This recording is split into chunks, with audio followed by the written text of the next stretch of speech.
ಅನಾವರಣ. ಲೈಂಗಿಕ ದೌರ್ಜನ್ಯ ಹಾಗೂ ಅತ್ಯಾಚಾರ ಆರೋಪದಡಿ ಬಂಧನ ಭೀತಿಯಿಂದ ತಲೆಮರೆಸಿಕೊಂಡಿದ್ದ ಹಾಸನ ಸಂಸದ ಪ್ರಜ್ವಲ್ ರೇವಣ್ಣ ಅವರನ್ನು ಎಸ್ಐಟಿ ಅಧಿಕಾರಿಗಳು ನಗರದ ಕೆಂಪೇಗೌಡ ಅಂತಾರಾಷ್ಟ್ರೀಯ ವಿಮಾನ ನಿಲ್ದಾಣದಲ್ಲಿ ಗುರುವಾರ ತಡರಾತ್ರಿ ಬಂಧಿಸಿದ್ದಾರೆ.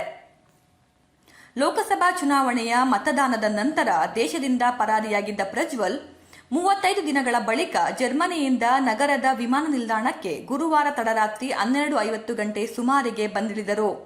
ಜರ್ಮನಿಯಲ್ಲಿ ಇದ್ದರು ಎನ್ನಲಾದ ಪ್ರಜ್ವಲ್ ರೇವಣ್ಣ ಅಲ್ಲಿಯ ಮ್ಯೂನಿಕ್ ನಗರದ ವಿಮಾನ ನಿಲ್ದಾಣದಿಂದ ಗುರುವಾರ ಮಧ್ಯಾಹ್ನ ಬೆಂಗಳೂರಿನತ್ತ ಹೊರಟಿದ್ದರು. ತಡರಾತ್ರಿ 12:50 ಗಂಟೆ ಸುಮಾರಿಗೆ ಬೆಂಗಳೂರಿನ ನಿಲ್ದಾಣದ ಟರ್ಮಿನಲ್ 2ಗೆ ವಿಮಾನ ಬಂದಿಳಿಯಿತು. ಕೆಲ ನಿಮಿಷಗಳ ನಂತರ ವಿಮಾನದಿಂದ ಹಿಡಿದ ಪ್ರಜ್ವಲ್ ರೇವಣ್ಣ ಗೇಟ್ ಮೂಲಕ ನಿಲ್ದಾಣದೊಳಗೆ ಪ್ರವೇಶಿಸಿದ್ರು. ಸ್ಥಳದಲ್ಲಿ ಹಾಜರಿದ್ದ ಭದ್ರತಾ ಸಿಬ್ಬಂದಿ ಹಾಗೂ ವಲಸೆ ಅಧಿಕಾರಿಗಳು ಪ್ರಜ್ವಲ್ ಅವರನ್ನು ವಶಕ್ಕೆ ಪಡೆದು ವಿಶೇಷ ಕೊಠಡಿಗೆ ಕರೆದೊಯ್ದು ಪರಿಶೀಲನೆ ನಡೆಸಿದ್ರು. ಪ್ರಜ್ವಲ್ ಅವರ ಬೆರಳಚ್ಚು ಹಾಗೂ ಫೋಟೋ ಕ್ಲಿಕ್ಕಿಸಿಕೊಂಡ್ರು.